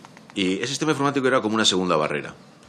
El MCC, el Maintenance Control Center, que era un equipo de 5 o 6 mecánicos muy cualificados, elegidos a propósito, esos hacían un seguimiento de lo que se iba haciendo en la línea. La idea era, como los aviones iban de un sitio a otro, precisamente para evitar que en algún caso una avería pudiese pasar desapercibida porque alguien lo despacha y otro a lo mejor le cambia un componente y no tiene éxito en la sustitución, pues creamos esta segunda barrera, digamos, en el que si una avería aparecía y era un número de veces en un intervalo de tiempo. Creo haber leído en la ciudad que era 3 en 7. Yo recuerdo haber discutido internamente si tenía que ser 3 en 7 o 2 en 5. No sé en qué posición estaba aquello, porque además era parametrizable, es decir, en un momento se podía ajustar. Lo que hacía era que saltaba un aviso para que los responsables del MCC actuasen de oficio, digamos, ¿no? Interviniesen y dijeran, oye, este avión está circulando con esto, ya van 3 veces, y podían parar el avión. Tenían la autoridad para parar el avión, para exigir la resolución pues que hiciera falta. Otras veces, pues a lo mejor había un problema, un despacho de esto de 10 días, pues a lo mejor para asegurar que el repuesto estaba disponible en la fecha en la que el avión pues iba a estar disponible para repararlo, ¿no? O sea, pero esto era una segunda línea de defensa, digamos, en la resolución de las averías. ¿El puesto de jefe de base figuraba en el organigrama de Hispaner, de jefe de base en Madrid, en Barajas? Pues es que no recuerdo si se llamaba jefe de base o jefe de mantenimiento, pero había un jefe en Madrid. Sí. ¿Y sabe usted las funciones que tenía ese responsable? Lo he comentado antes, eran para mí sus funciones, y no conozco en detalle lo que dijera el manual, pero sus funciones eran asegurar que la plantilla era suficiente, asegurar que se tomaban medidas en el caso de que, por ejemplo, hubiese una enfermedad o lo que fuera para cubrir los turnos, asegurar que tenía certificadores calificados en cada uno de los turnos para poder atender las necesidades. ¿Una de sus funciones era controlar el listado de elementos inoperativos con los que se puede o no salir un avión? ¿Esa era una de sus funciones? Ese listado no sé cuál es y de hecho no tendría que ser su función y no creo que nunca lo fuera. Controlar el listado de los elementos operativos con los que tiene que salir un avión. Este listado no lo conozco. Con lo que puede salir un avión es con los listados que están pues en el listado de equipos mínimos. Y no hay que controlarlo. Me está indicando la pregunta que debo acabar. Sí, ya lo he visto. Sí. Y para acabar, bueno, señor Mendoza, dice que se define siempre el nivel de una compañía, de un equipo directivo, de una empresa, cuando tiene que afrontar una crisis, ¿no? Y si yo tuviera que dar un veredicto sobre el nivel que demostró Hispaner a la hora de gestionar la crisis, desde luego el veredicto es absolutamente nulo, ¿no? Ustedes no estuvieron a la altura de los acontecimientos, no estuvieron a la altura de la tragedia ocurrida el 20 de agosto, ¿no? Porque cometieron errores tras errores, ¿no? Desde el primer momento. Primero, en la incapacidad de hacer pública la lista de pasajeros, que produjo un drama familiar enorme. No hicieron caso, no pudieron contestar las reclamaciones no solo y en primer lugar de los familiares y amigos, sino de la propia administración. Fueron incapaces de atender a través de un call center las llamadas, los miles de llamadas que se producían justo después del accidente. Tuvieron nula empatía con los familiares de las víctimas, absolutamente nula empatía con los familiares de las víctimas. Yo les puedo relatar aquí que han venido a comparecer, y la verdad no lo hago porque algunas de ellas parecen, es un auténtico drama de la falta de comunicación y de humanidad que tuvo por parte de la compañía. Creo que su gestión de la comunicación fue un auténtico desastre. Debería aprender de hacer todo lo contrario a la hora de gestionar una crisis de esta naturaleza. Y se lo digo a usted porque es el responsable de Hispaner, o uno de los directivos era uno de los directivos de Hispaner, ¿no? Sí. Una empresa que, bueno, pues que en el año 2012 acaba su actividad y deja en la calle a 2.000 y pico trabajadores y en los aeropuertos a 23.000 pasajeros, ¿no? Con toda esa situación, por no extrañar que el final de la empresa fuera así, ¿no? Pero a mí, desde luego, como de todo hay que aprender, en esta parte de la comparecencia que se refiere a la empresa, la actuación de la empresa, tenemos que aprender todo, tenemos que sacar conclusiones de cómo debería actuar una empresa ante una tragedia de esta naturaleza, y es absolutamente contrario a cómo actuaron ustedes una vez que se produjo el accidente de Hispaner. Y bueno, lo hago constar y lo digo, capaz que quede constancia en esta comisión. Gracias. Muchas gracias, señor Franqui. Por el Grupo Popular, señor Fole, su tiempo. Gracias, presidenta. Gracias, señor Mendoza, por acudir en el día de hoy a esta comparecencia. Y no crea que su comparecencia requiere menor atención e interés por la asistencia del resto de los grupos, pero tenemos actividad parlamentaria intensa, y que sepa que el excepcional trabajo del servicio de estenotipistas y taquígrafas quedará en el diario de sesiones todo lo que usted diga aquí. Yo quería hacerle una aclaración. O sea, aquí no venimos a buscar ni culpables ni responsables, ¿eh? La conclusión y el objetivo de esta comisión es intentar buscar soluciones para prevenir futuros accidentes, ¿no? Pero sí tiene que darse cuenta, al menos yo en nuestro grupo, si así lo consideramos, usted viene representando a Hispaner, y esta comisión se conoce por Hispaner. JK 5022 Hispaner, no es JK 5022 CIAC, ni JK 5022 Dirección General de Aviación Civil, SEPLA, etcétera. Es Hispaner. Y usted, de todos los comparecientes, de los 35 comparecientes, quizás, yo no quiero poner niveles de importancia entre los comparecientes, todos han sido especialmente importantes. Unos nos han aclarado más cosas que otros nos han creado más dudas, pero han sido todos importantes. Y eso es la misión y el objetivo de esta comisión, ¿no? Intentar que esto no vuelva a suceder, y en base a su experiencia y a su formación, que nos iluminen, entre comillas, para poder sacar un dictamen y unas conclusiones que sean buenas, válidas, efectivas, que parece que no fue lo que hubo después de estos 10 años de informes y contrainformes y opiniones y reflexiones. Y me gustaría hacer una serie de preguntas, no voy a extender ya en la exposición de motivos, un poco también en la línea, lo suelo hacer en función de los comparecientes y su representación, también de las diferentes fases, ¿no?, que se trabaja en esta comisión, que es antes del accidente, durante el accidente y después del accidente. Y también una serie de declaraciones a unas manifestaciones suyas, ¿no? Usted ha dicho, dentro de sus competencias, tampoco le voy a preguntar que concrete cuáles son sus competencias como gerente de seguridad o como editor de producción. Son seguramente muy importantes, pero sí ya un poco ha esbozado alguna de ellas, ¿no? Pero respecto a la fase anterior al accidente, creo que ahí voy a intentar agrupar preguntas, porque ya mis compañeros se hicieron referencia sobre ellas. Si usted quiere aclarar algo más, pues se lo agradezco, ¿no? Creo que creemos que ha habido demasiadas evidencias, ¿no?, como para que posiblemente el avión se hubiese dado la orden por alguien de cambiar el avión, como un principio el piloto planteó, ¿no? Puedo hablar ya se habló del certificado de aeronavegabilidad, de fallos del TOWS, de fallos de la sonda RAD, de fallos del relé, de fallos de la MEL. Todo esto antes se había visto que se estaba produciendo, ¿no? Al margen de las recomendaciones que venían del accidente de Lanzarote y del accidente de Detroit, que ya ha explicado que, bueno, pues internacionalmente no se ponían como recomendaciones obligatorias, ni siquiera había una obligación de extenderlo a todas las operadores o compañías que pudieran tener aviones iguales o similares. Pero las dos preguntas es, ¿no cree que hubo demasiadas evidencias previas a ese accidente, a ese día, como a que la persona responsable, no sé si sería usted o de AENA o de la Dirección General de Aviación Civil, la orden de decir este avión no puede volar? ¿no cree que había muchísimas evidencias como para que esa orden se hubiese dado no por el comandante, sino por alguien? Bueno, las evidencias que usted ha nombrado, algunas no estaban allí. Hablaba usted del informe del avión de Mapjet. Eso, o sea, tendríamos que trasladar en el tiempo lo que de verdad entonces se conocía, porque ahora sabemos muchísimo más. Algunas de las otras que ha nombrado usted tampoco se conocían.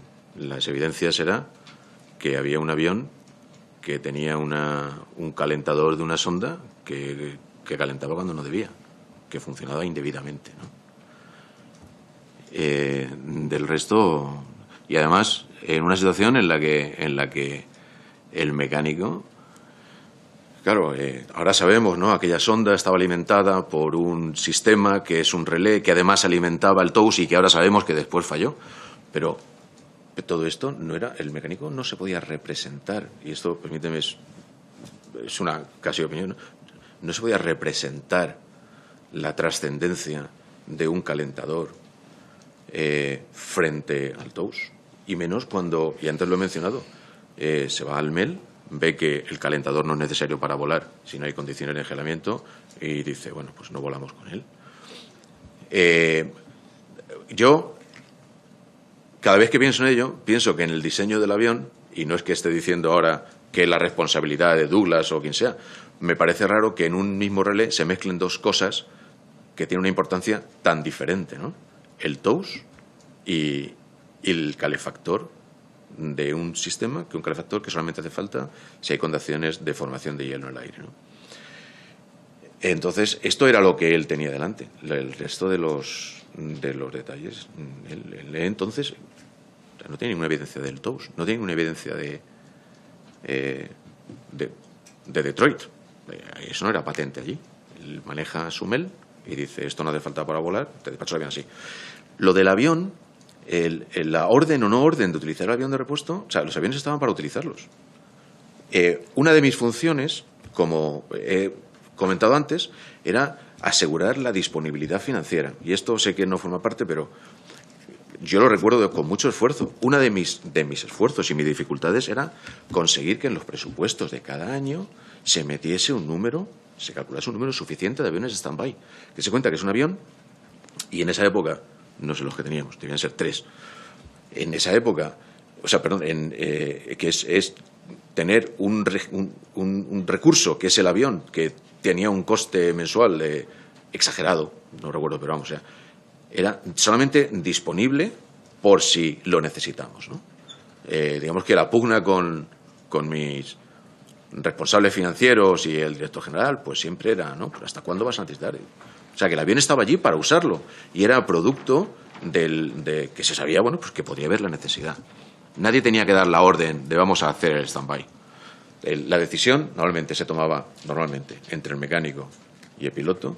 ¿Y de qué dependía? El piloto decía, a ver, si tengo que bajar al pasaje, pedir el clearance, hablar con la torre y tal, pues voy a meter, van a ser 2 horas y media, ¿cuánto vas a tardar? El mecánico le daba una estimada y en función de eso decidían qué era lo mejor, pero nada más. Yo lo dejo contestar, no puedo entrar en un debate porque sería muy largo y lo han hecho todos los compañeros. Sí, bueno, tampoco mi pretensión, perdón, no, solo lo digo porque, a ver, usted es, en principio, el último compareciente.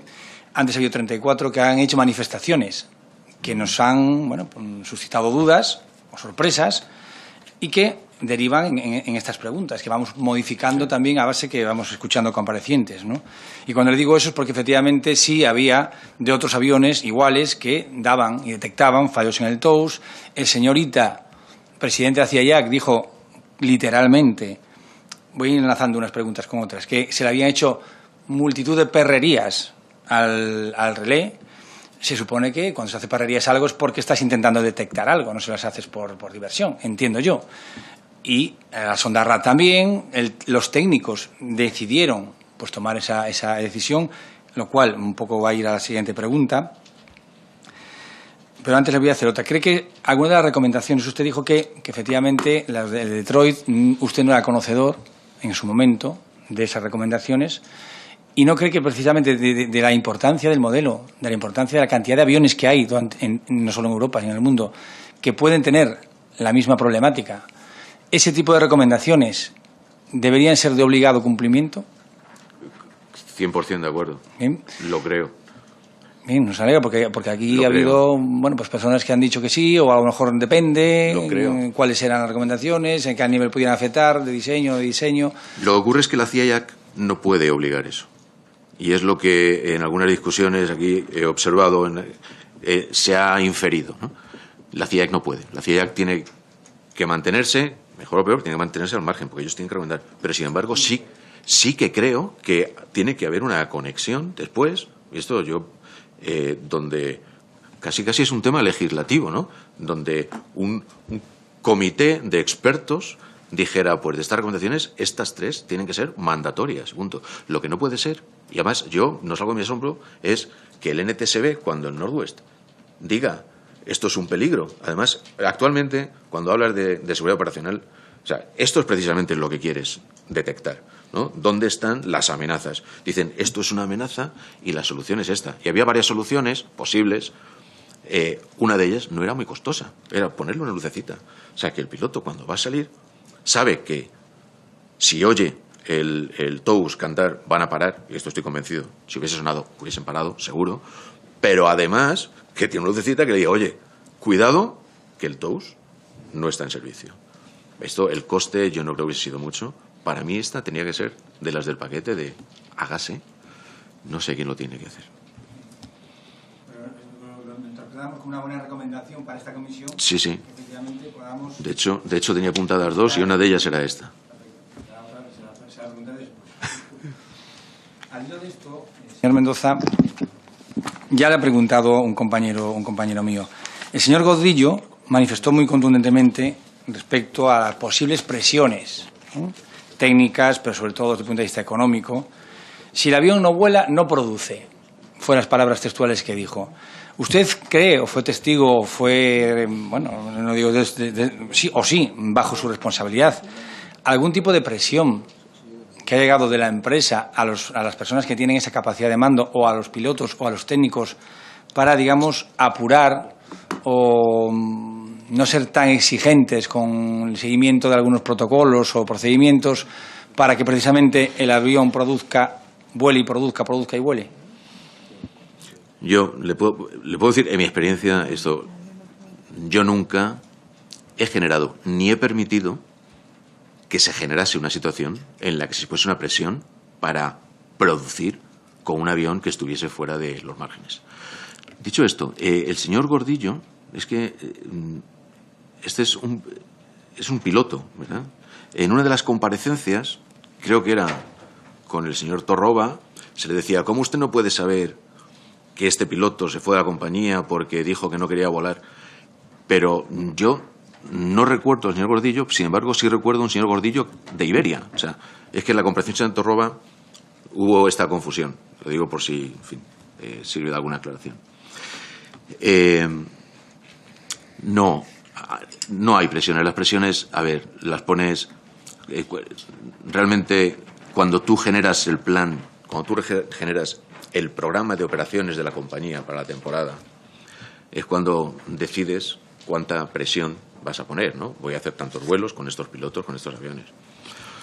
Entonces, en Spanair, después de un tiempo, donde mi tiempo de adjunto a la dirección de producción, estuve trabajando en tener disponible un producto que nos permitiese evaluar qué presión estábamos metiendo para la temporada. Es decir, simulábamos las rutas de los aviones y veíamos, bueno, pues cuáles eran los márgenes de actuación, cuánto era el tiempo de descanso por la noche, cuánto era el tiempo entre vuelo y vuelo, cuánto era el tiempo de cambio de tripulación. Ahí es donde era el primer punto en el que se medían las presiones y se intentaba descargar. Yo tenía mi equipo que analizaban cada uno de su punto de vista pues el plan que se generaba así, y bueno, pues siempre había recomendaciones o cambios, y que yo recuerde, todas se aceptaban, salvo error o omisión, ¿no? Eso no...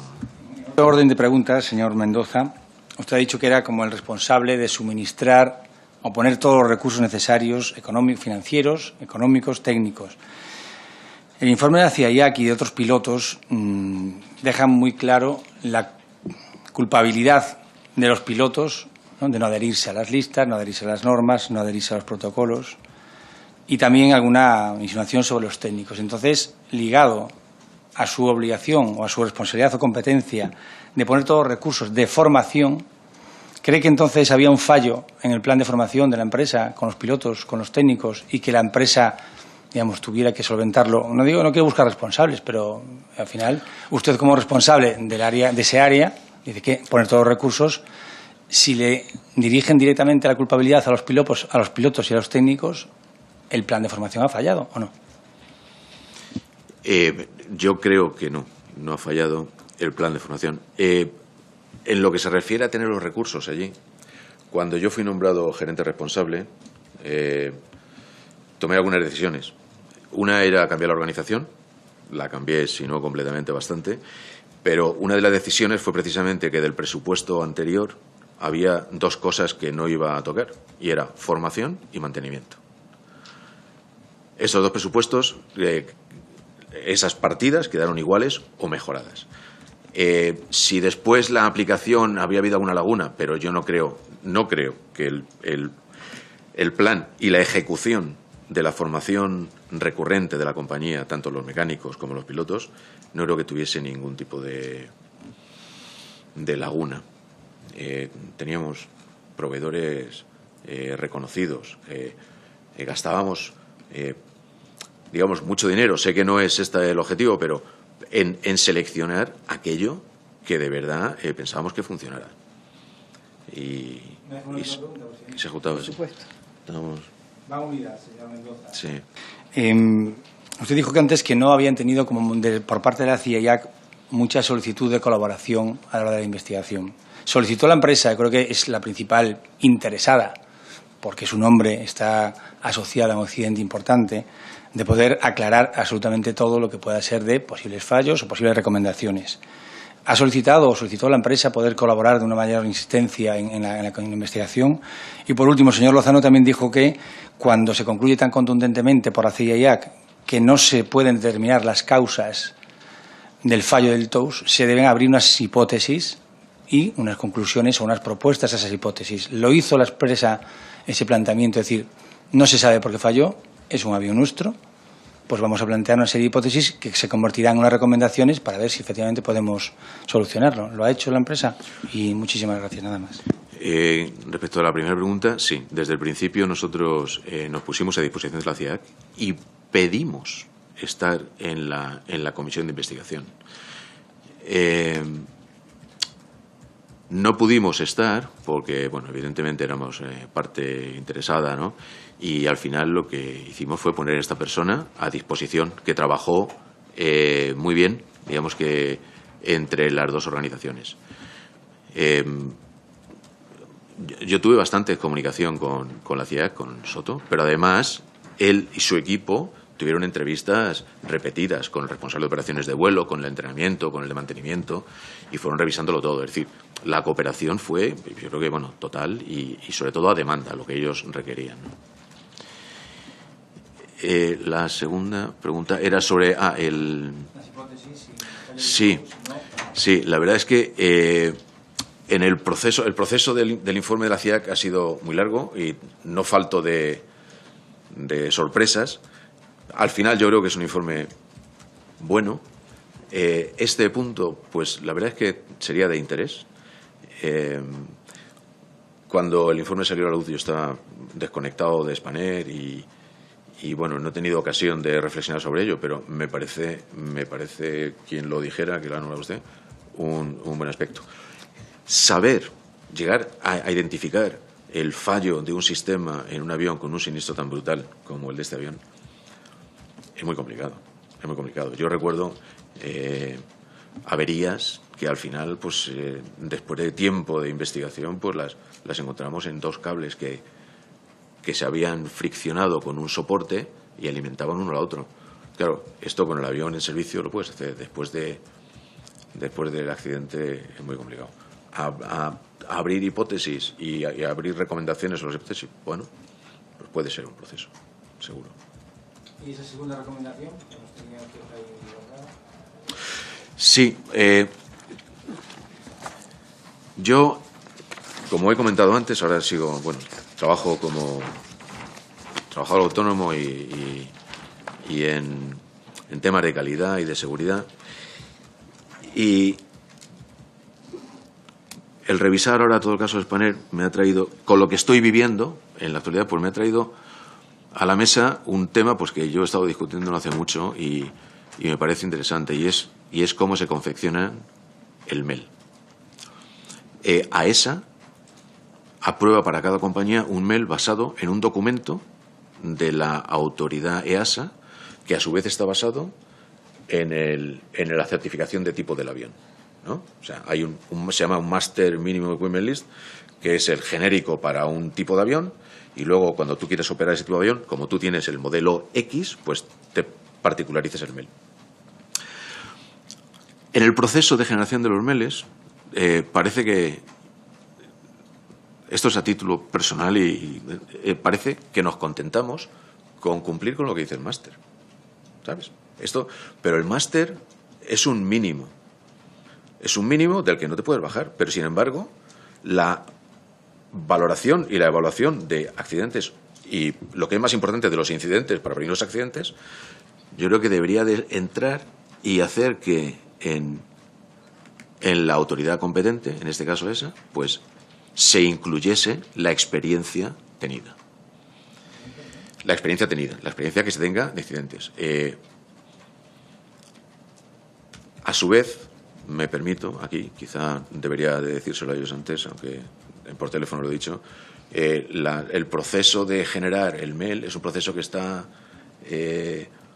un poco, ¿cómo se dice?, está fuera de AESA, es una organización un poco independiente y se tarda mucho tiempo. Entonces, creo que todo esto me hace pensar que el tema del MEL hay que reforzarlo. Tiene que ser un documento que en un momento determinado no ofrezca ninguna duda, no haya que interpretarlo